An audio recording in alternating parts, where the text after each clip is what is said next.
becomes plagal, and everything major becomes minor. So if you have D7, G7, C major, that becomes B flat minor 6, F minor 6, and actually C minor.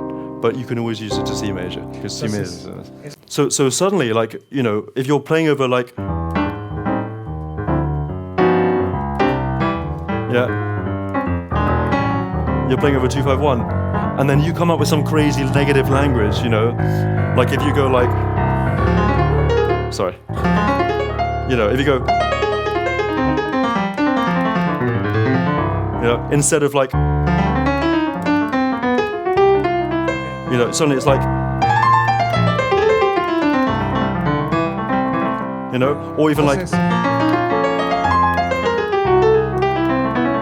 You know, like we're talking is rad because this, like the ear is led to C because, you know, if you take a G7 chord, the B wants to rise to a C and the F wants to sing to an E, yeah? And if you flip that over, then we have F minor 6, the A flat, which was the B, so remember the B wanted to rise, and now we got an A flat that wants to fall. So all of the voice leading is completely intact, you know, so...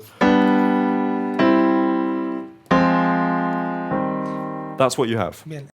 It's just a very interesting way of, you know, you don't have to do this.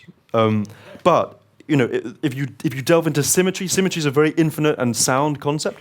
And so, you know, if you, as you mentioned, if you take a D major triad in C, you know, very bright sound, and if you flip D major over the axis, it becomes, well, first of all, major becomes minor, yeah, and then D on the circle of fifths, if you have C here, C, G, D, yeah? C, F, B flat, so D becomes B flat, and D major becomes minor, so D major becomes B flat minor.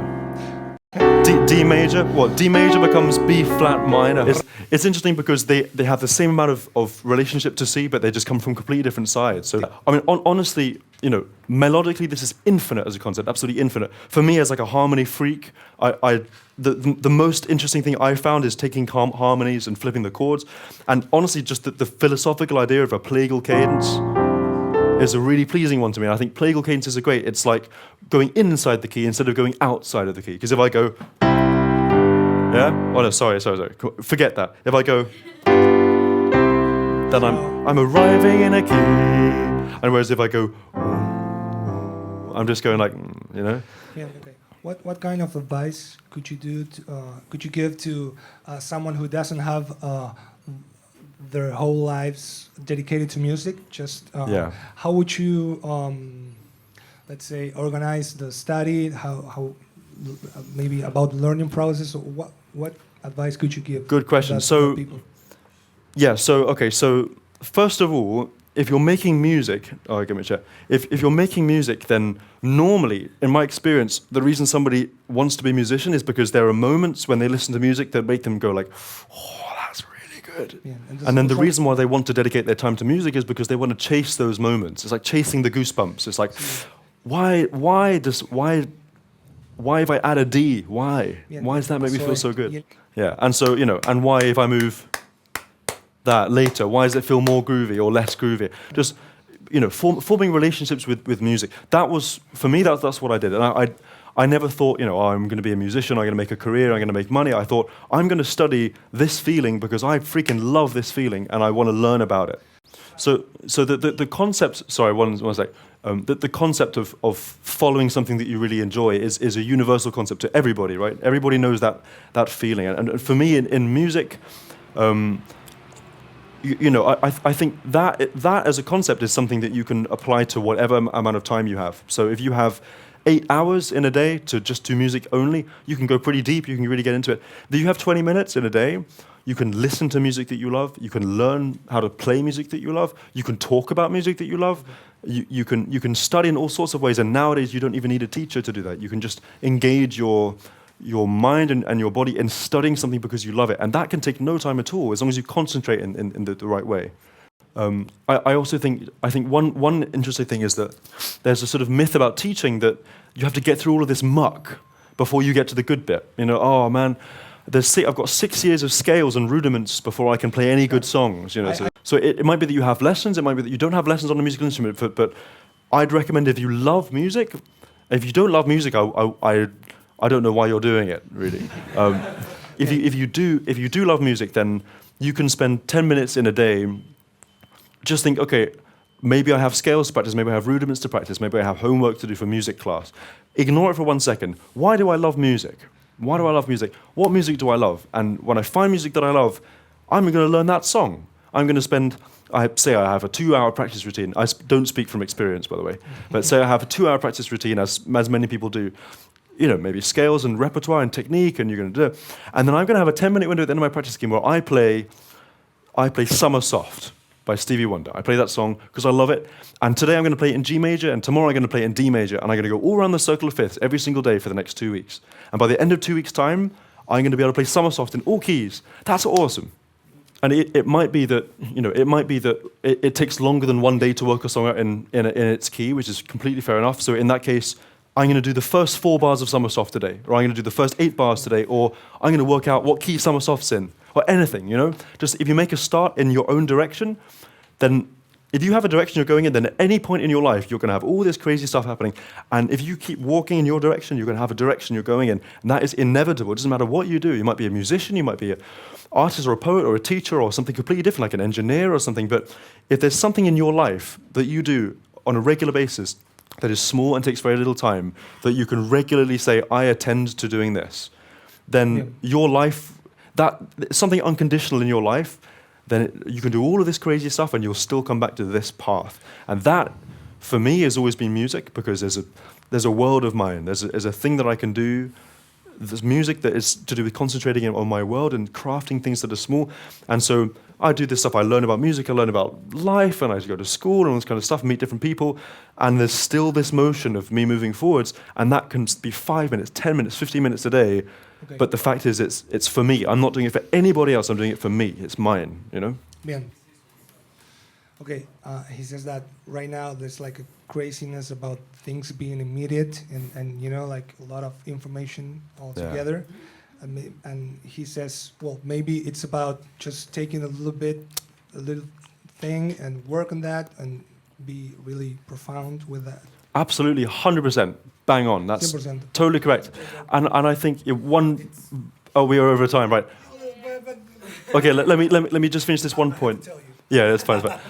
So anything regular is great, and some people do meditation, some people do whatever. Some people have a meal with their family, you know, like everyone in their family comes and eats together. Something regular is really good, and for me, on tour, it's hard to find that, because, you know, every day you take a flight, you have and if you can find one moment just to sit with yourself and be, even just doing nothing regularly is fantastic. Just one more question. Anybody? Yes, sir.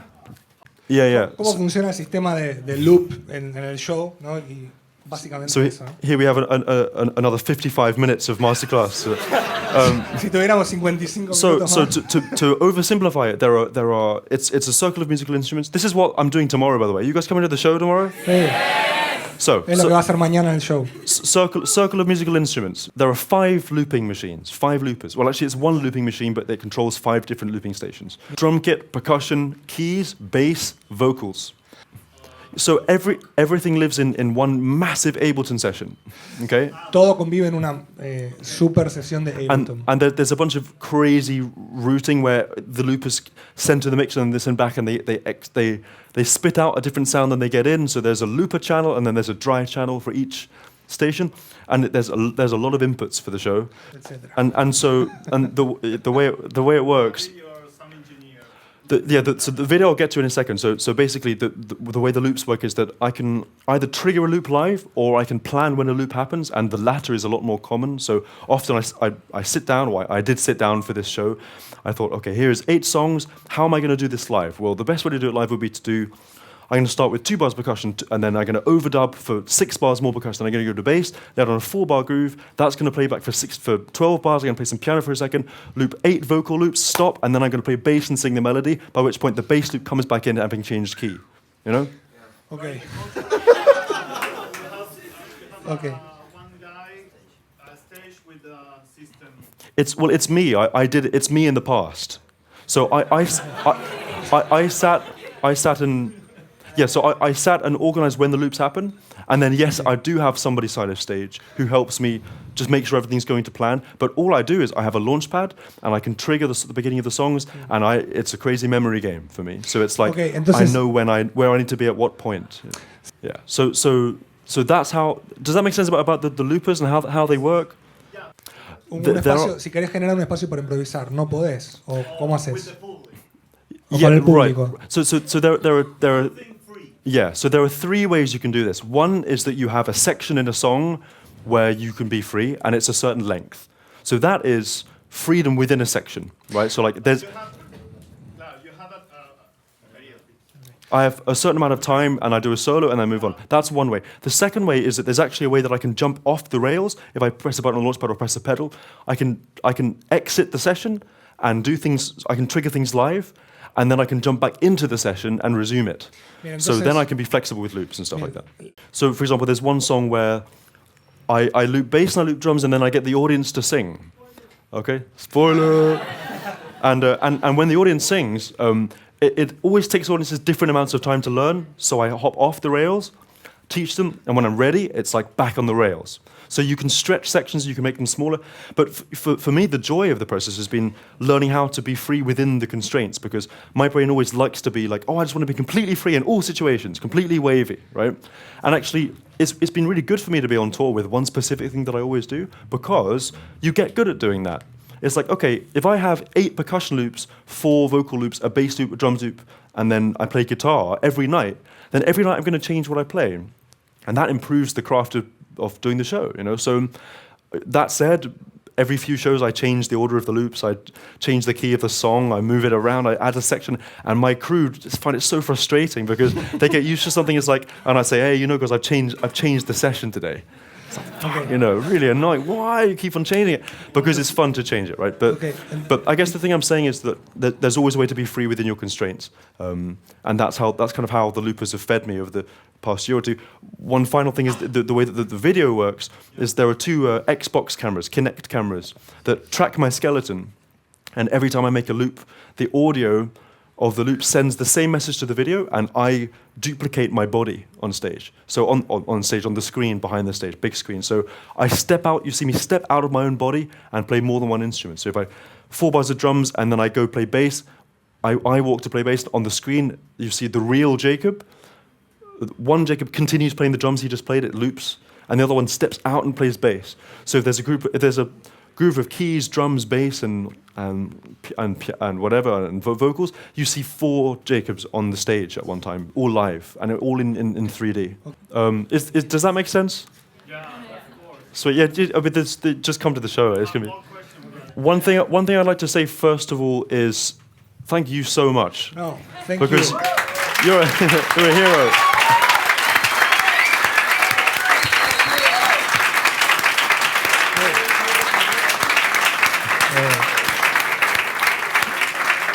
And secondly, thank you so much for coming along. This has been super fun. It's always a pleasure to show people things, but you guys are super interested and ask great questions, so thank you. And see you guys tomorrow for the show, for sure. Yeah. Thank you, guys. Gracias.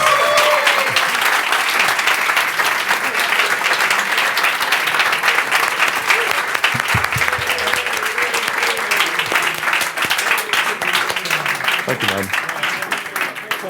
I couldn't translate everything. Yes, I don't blame you. This is totally fine.